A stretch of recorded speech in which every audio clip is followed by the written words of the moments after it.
This episode of the Lawn Care Business Success podcast is brought to you by Shock Strap.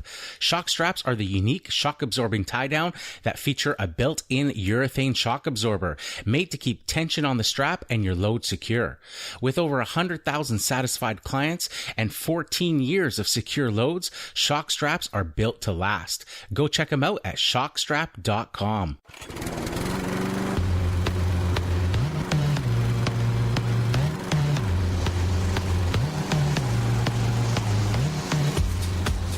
You're listening to the Lawn Care Business Success Podcast, the weekly show sharing proven methods and systems in marketing, equipment, and customer service, educational and motivational, to help make your lawn care business an overwhelming success. Now here's your host, Julio Tomei. Welcome, Lawn Care Nation, to another episode of the Lawn Care Business Success Podcast. I'm your host, Julio Tomei, and this is episode number 141, entitled The Power of the Internet. Well, hello, everybody, and thanks again for joining me this week on another episode of the Lawn Care Business Success Podcast. I really appreciate you guys tuning in each and every week and downloading the episodes, as well as for the questions, the comments, the feedback that you guys have been sending through. Like I always say at the top of every show, I really do appreciate it. I know the time that it can take out of your busy schedules to get reviews in and that sort of stuff. And like I said, I really do appreciate that. It doesn't go, unnoticed. So thank you very much for those of you who have done that and left reviews on iTunes. So I'm super excited this week because it's finally mowing season. So I actually was able to mow my own lawn yesterday during the spring season, the start here. I was the sun's been shining, the birds are chirping. I've got a annoying little woodpecker that keeps visiting every morning and pecking on the stovepipe on top of the house and making a whole bunch of noise. So I know that spring is officially started here, at least on the West Coast. And like I said, I got to do my very first mow, and I have to say, and not rubbing it in for you guys that haven't started yet, but man, it felt good to get out there and at least mow my own lawn to start. Is getting pretty shaggy, and to think that just last week we had some snow on the ground and that it melted pretty quickly and was able to get out there. And it's kind of funny because pulling the mowers out and some of the equipment out, I'm sure my neighbors weren't too happy. I had a whole bunch of machines on the driveway all running at the same time. And, everything started up pretty easily. The Echo trimmers and blowers were good. The Still trimmer started up really easily. The Exmark turf tracer had no issues starting up. But for the first time, something that surprised me was the Honda HRC 216 took a bit to get started. And that machine's only 2 years old now. Or so. It took quite a few pulls, maybe about 15 or so pulls of the starter cord to get started this year. Usually, it's 2 or 3 pulls to get started even after the winter, but this year it was a little bit more cranky, but it did start, and then I let everything sort of warm up, which is why, like I said, I don't think the neighbors were too happy about me with all of this equipment all running at the same time in the driveway. But needless to say, it all started working, and ironically, I used one trimmer and one mower and one blower to do my front yard, and then I used a completely different trimmer, mower, and blower to mow the backyard, just to give everything sort of a once over and make sure it's all running properly and ready for the start of the season. So as I record this particular episode here, I'm recording it the day before its release, so Monday, March the 12th, and today is my official first day of mowing. So I'm going to be, after I'm done recording this podcast, I will be loading up the equipment and and then go out and start making my rounds for the very first cuts of this 2018 season. So like I say, I'm not trying to rub it in or anything like that for you guys that may still be dealing with snow. But just super excited to get things, off the ground and going again. I'm going to have to go and pick up the moss control for this season, so I can get that started as well. And then, it's just gangbusters for the next, 2 months at least, with all the first mowings and all the rounds and doing the moss controls, and then the aerations and power raking and lawn renos and all that sort of stuff will slowly start to build up as the ground gets a bit more stable. I've talked about the amount of rain we get, and this winter was no different. It was actually pretty mild compared to last winter, where we did get hammered with snow. We had a few snow events this past winter that were, pretty significant, but didn't stick around for too long. So, not too much issue this year with things like snow mold and stuff like that, but more just the constant rain, because, we do always have that moisture in the air, and just sogging up the lawn. So they're pretty squishy. I pulled my trailer out last Monday, and I was, actually kind of worried because I park the trailer in the backyard. I've got a gravel sort of parking area in the back that I used to use for an RV, but the trailer goes back there now for the winter time, and I have to drive across my front lawn to get it. And normally I try to do this each and every year while the ground is still frozen in the mornings. But like I said, it's just been so mild that I didn't have that opportunity this year. At least not lately. The ground was frozen, of course, at certain parts, but it was way too soon to bring the trailer out, and I didn't want it taking up space on the driveway just sitting there. So, I try to wait till the very last minute to sort of bring it out. So that's why I brought it out last week, knowing that this week I would have to probably start mowing.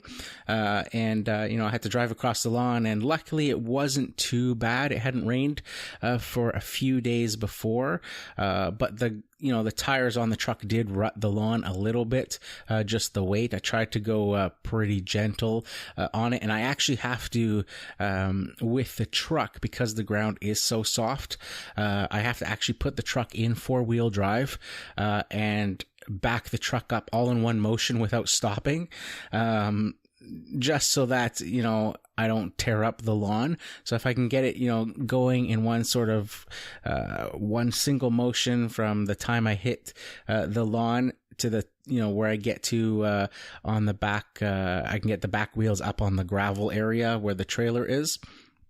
Then it was all pretty good, and then I was able to then obviously pull forward and go, and it rutted the lawn a little bit, but it wasn't too bad. Still pretty soft. I was able to, like I say, this past day yesterday to mow the lawn, and I used the turf tracer on the front lawn, and it wasn't too bad. The ruts didn't affect the mowing, so that sort of shows you how minimal the ruts were for the front lawn. There's definitely been times in the past where it's been a lot worse. Something that I did actually to help with that a few years ago after the first sort of few attempts, and started to see how nasty the lawn was to drive on, because it was always so soft, was I actually dug out 2 trenches where the truck tires would go when you're backing up onto the lawn, all the way to sort of like the gate where the trailer would be parked. And what I did was I dug down about a foot down in each of those trenches. So basically like 2 tire track type trenches all the way leading up to the fence there.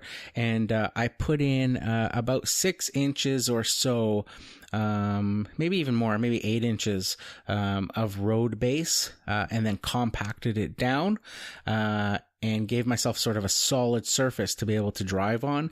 And then I top dressed that with soil, and then reseeded the lawn. So now the lawn is completely covered, and you can't tell that there's that, but when I drive and back up on it, I think that's what really helped with sort of the minimizing the rutting of the lawn, was having that sort of there's only a few inches of soil there before it hits road base, and there is that support system for the weight of the truck on the lawn. The other neat thing about it is that it acts as a French drain sort of underground, so when we are getting tons of rain, the lawn sort of drains into those tire track areas underground into that gravel road base, and helps drain the lawn a lot quicker, and I think that's another contributing factor to the front lawn not being as bad as the rest of the lawns that I have to deal with, not only my back lawn but all of my customer lawns in the area, with the sort of clay that we have here that just sort of holds water, doesn't let things drain. But yeah, it was fantastic to do the actual mowing this week. And I'm sure all of you guys who haven't had a chance yet are all chomping on the bit, getting ready to get started. So I'm just going to break for the podcast announcements here. And then after that, we'll get into the episode entitled The Power of the Internet. And I'm going to explain what I mean by that. All right, so stay tuned. Hey guys, if you have any questions or comments about the show, I'd love to hear from you. You can head on over to lawncarebusinesssuccess.com/contact. And while you're there, why not join my mailing list and get access to a free PDF document of a landscape maintenance contract you can feel free to copy and use in your own business. For you Instagram users out there, be sure to follow me at Lawn Care Business Success. And if you haven't checked out my videos yet, well, what are you waiting for? Be sure to subscribe to the Lawn Care Business Success YouTube channel. Now, I know you guys love listening to audio while you work as much as I do, so I've partnered up with Audible to offer you guys a free 30-day trial and 2 free audiobooks of your choice. There's no long-term commitments, and you can cancel anytime. And get this, even if you cancel during your free trial period, you still get to keep the 2 free audiobooks. It's a great way to try the service and to see if Audible is right for you. So why not give it a try? Head on over to lawncarebusinesssuccess.com/audible. Now back to the show. Okay, so before the break there, I talked about how I would be explaining this week's title, The Power of the Internet. And basically what I'm talking about there is basically going back to the forms of advertising that you do, and making sure, what I stress being so important is having a website for your business, having your Google Places listing sorted and ready to go. And you don't have to panic if you haven't got this stuff set yet. It's like that old saying, when is the best time to plant an oak tree? And the answer is yesterday. But what's the second best time to plant an oak tree? It's today. So if you haven't already got all of this stuff done, that's okay. What's important is that you're aware of it and you get the stuff started, and you start working on it now. That is the most important thing, and I'm going to explain why here. So if you remember in past episodes, I've talked about how, from my experience doing lawn care, how I've noticed a trend with weather playing a big part in when my phone rings with clients looking for work. Just to summarize, if you guys haven't heard the episodes where I've talked about this, basically what I mean is, if it's a sunny day in the spring, the phone will ring. But if it's raining or cold, then the phone doesn't ring. And my theory with this is that when the weather is nice and warm, people are outside. They are going for walks. They are, maybe moving things around their patios.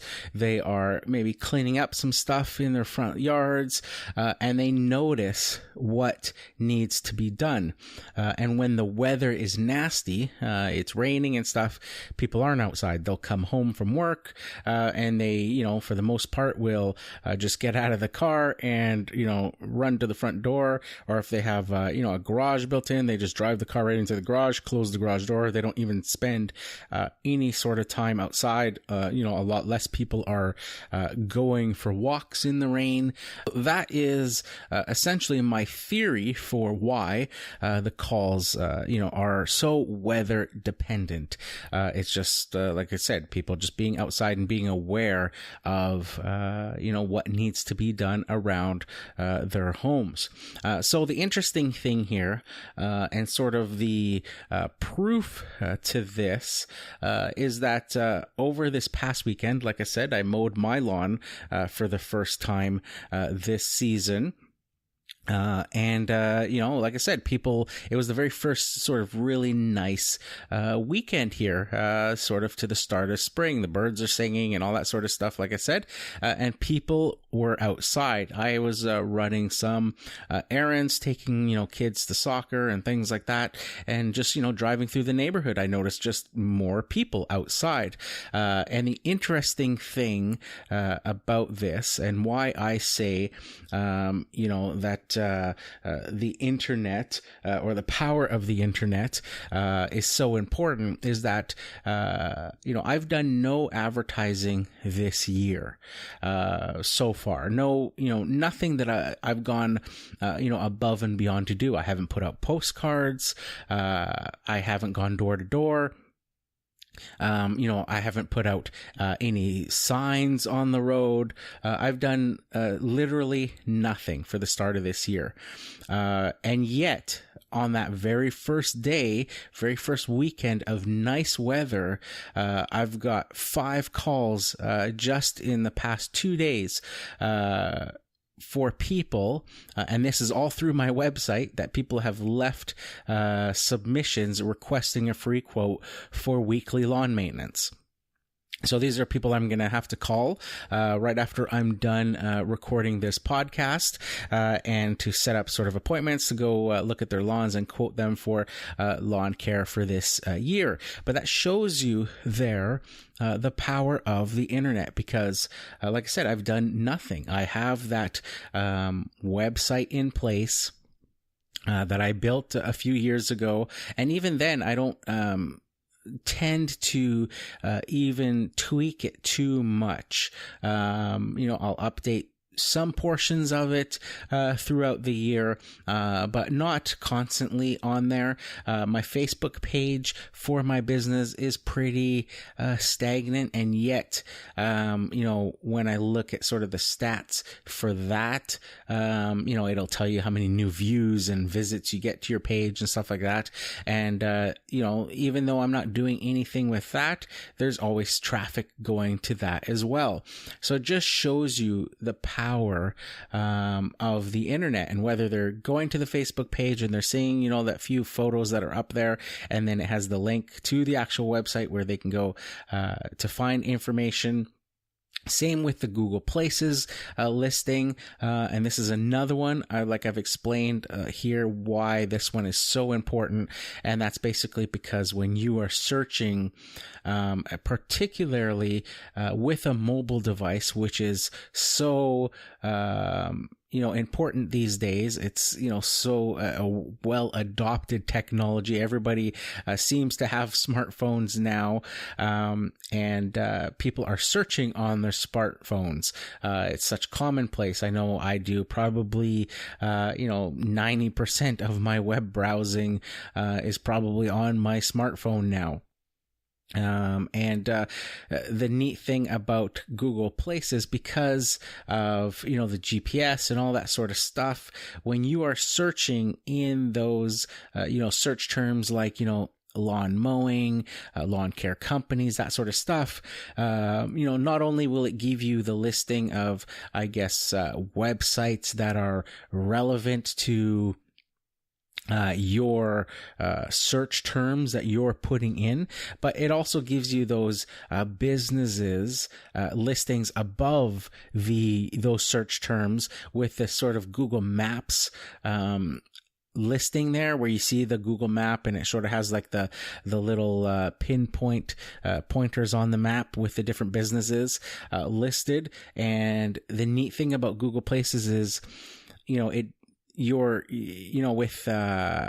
regular website, when you have your website on Google, there's all the SEO and trying to get ranked on that first page of Google and all that sort of stuff. And you're using different search terms to try to, get, higher on the list. With the Google Places listing, it's a bit different because it's basically based on the location. So the closer the customer is to you at your location, the higher you're going to list in that, list of businesses that they put down there at the top. So when you're doing a search, say for lawn care in a particular area on Google, it'll list those Google Places first, and then the regular web search results underneath those. And in those Google Places listings, if the customer searching is, within, the radius of the location that you outline for where your business is, the closer they are to you, the higher you are up on that list. So if they're, standing by wherever you pinpointed your headquarters to be on that list, if they're like a block away, you're going to be at the very top of that list. If they're, a mile or two away, you may be in the middle or down at the bottom, depending on how many other lawn care businesses are listed there and how close they are to that person. So these are all things that come into play. The other website that I've started to see some activity from as well for this year, this spring already, is Yelp. So I've noticed some activity there as well. And like I say, just generally having your business spread across the internet is in as many different places. And with all of those listings, whether it's Yelp, Google Places, and, the list goes on. I know a lot of you guys out there use things like Angie's List and, some of those others like Home Advisor, all that sort of stuff. If you have that all and you're all pointing it towards your website, which you obviously own, you can control, then you can have, a lot more space there for your photos and services and all that sort of stuff. But it all sort of, it increases the SEO for your business website as well, because you have a whole bunch of other, websites, legitimate websites like Yelp and Google Places and stuff, all pointing towards your website as well. And like I said, it just increases the SEO, and over time, you'll notice that the majority of your calls will be starting to come through the internet and from those sorts of things. Now, I haven't even touched on trying to use Facebook ads or posting in Facebook groups like I've talked to you guys about doing from the experiences of past podcast guests. But the reason that I haven't done any of that, or the other one was doing like Craigslist ads that have been very successful for a lot of you out there as well. But like I said, the reason that I haven't done that is because I haven't needed to. When you think of, just this past weekend, getting 5 new calls, without lifting a finger, without doing anything, and the weather today is supposed to be nice again. So that, I can expect that there will probably be a few more calls starting to come in today as well. Then tomorrow and the day after, I believe it's supposed to get cloudy and start to rain a bit. So I think the calls will probably drop off there. And then towards the end of the week, it's supposed to be sunny again. And, then the calls will ramp up again going into the next weekend. And, another busy time, we'll be heading into spring break here, coming. So there'll be a lot of people off because of, having their kids off of school and stuff like that. So, the calls again will start to, ramp up, as well there for the beginning of spring break. But that's why, I say that, the power of the internet, because for the last few years, I think when I left my franchise business, the lawn care franchise business that I had, and started my own brand, from scratch in 2010, I hit it hard with the flyers and all that stuff that year because I had just built the website. It was just up there for a few months over that first winter. And even then I was starting to get calls through the internet. But, you fast forward now 7 years later of running my own business under my own brand name, not, as part of the franchise. My whole lawn care career is spanning about 13 years now, but going on my own with my own brand is about 7 years. And, you can see now that over that time, the longer you have that stuff in place, it just works for you. And you'll find that you won't need to do that legwork of putting flyers out and putting signs out and all that sort of stuff. You can always continue to do that. And, just to increase, and I will probably do, the flyer thing, putting my full color postcards out, but just in the neighborhoods that I'm actually working in to continually increase that route density, and particularly around the houses that I'm working at. So if I'm working at a house on one street, then I will, put flyers out regularly to the homes around that house. To try to increase the route density in that particular neighborhood. But that's about it. I'm not blanketing neighborhoods with flyers and stuff because the calls are naturally now and organically coming through. So like that saying where, at the top of the show, that famous saying that I talked about there about when is the best time to plant an oak tree.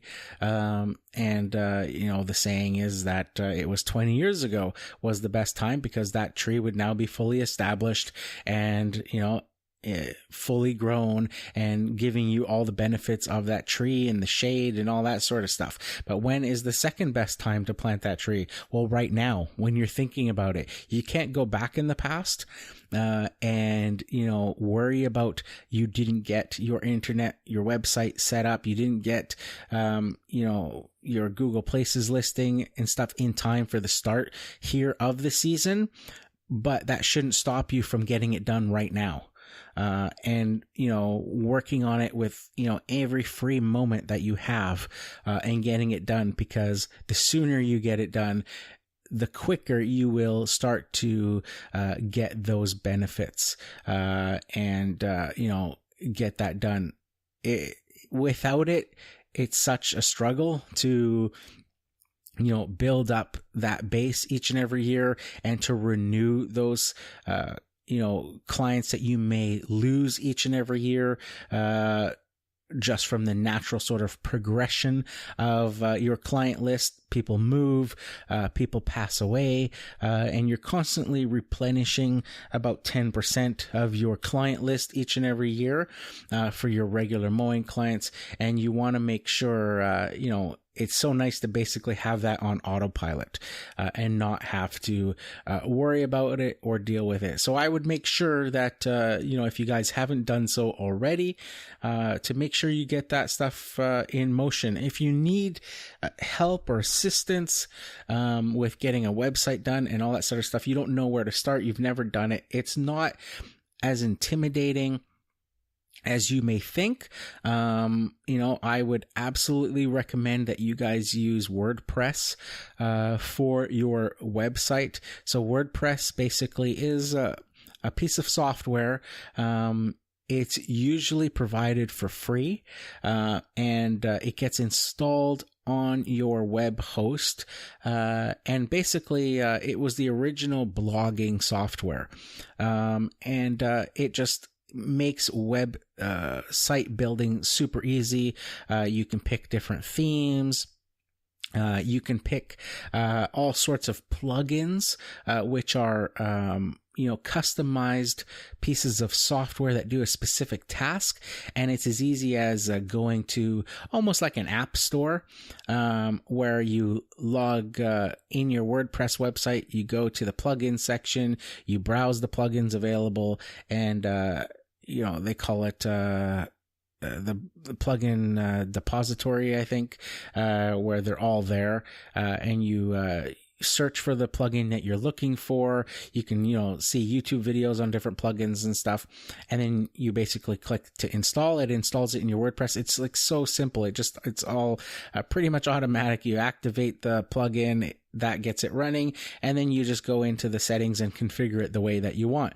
But there's plugins for example, on my website, on both the Lawn Care Business Success website as well as the my own Lawn Care Businesses website, I have an Instagram feed plugin. So basically, this is just a little piece of software that wherever I put that piece of software, so once it's installed, it gives you a bit of code.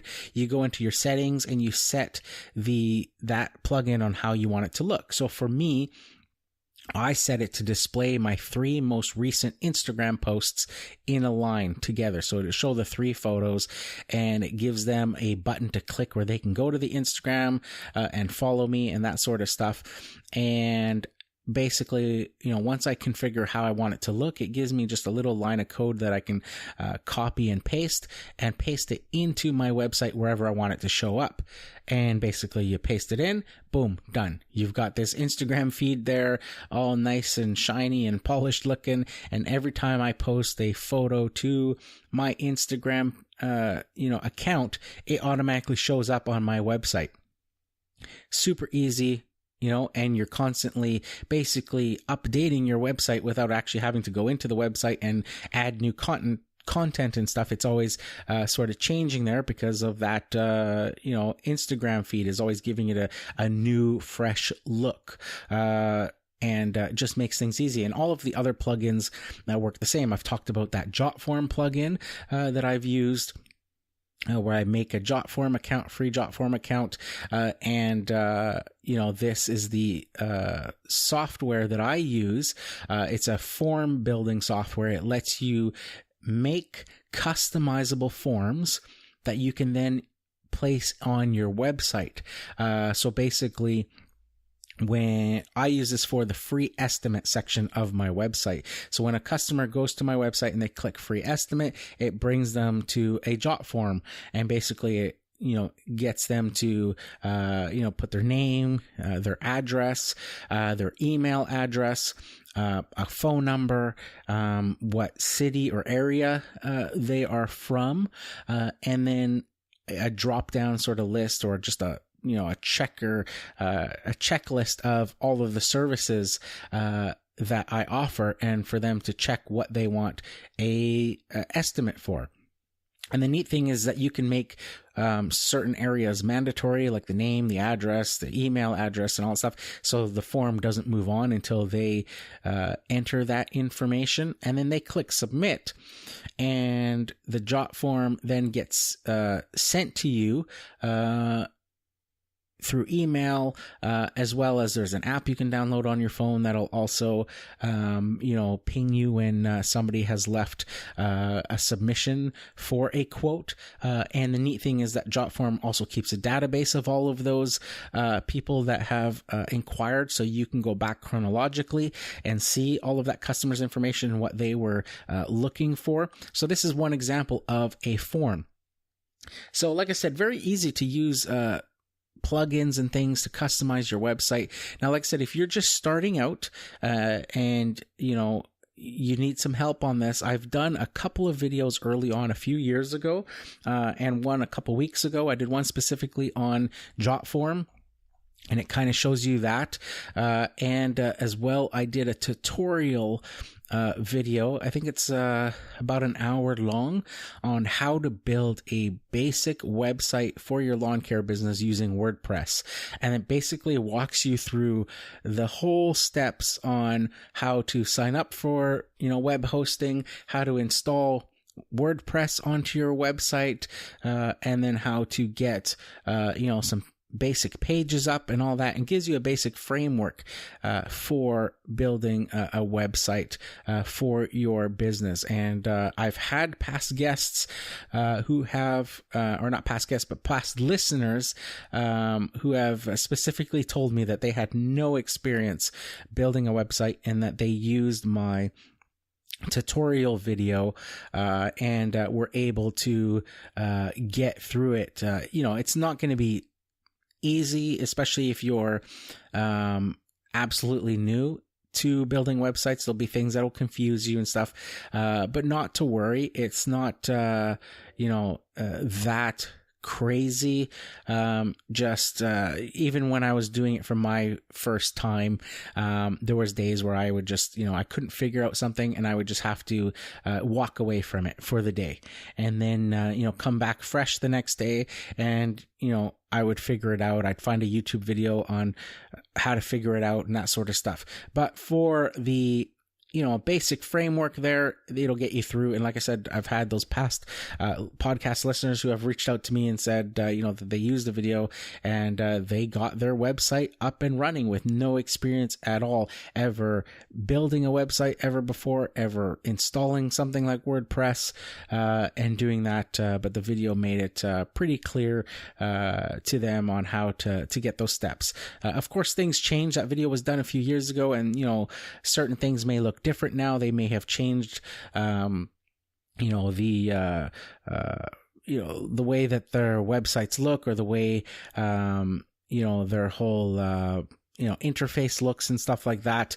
But the basic premise is still the same, and you can pretty much figure it out. There's also a ton of videos on building WordPress websites out there, and installing plugins and all that sort of stuff, and getting that done. So I wouldn't let that intimidate you if you want to, do it.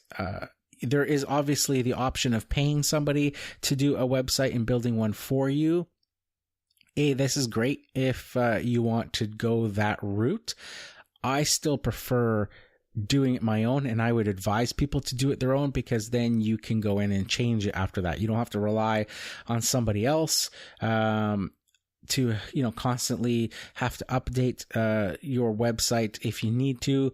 Early on, I was changing my website through the seasons, and adding different specials and different services and all that stuff, highlighting certain stuff. I've gotten kind of away from that the past year or two. Just been so busy here with the podcast and interviews throughout the winter and all that sort of stuff, that I've kind of left that more stagnant.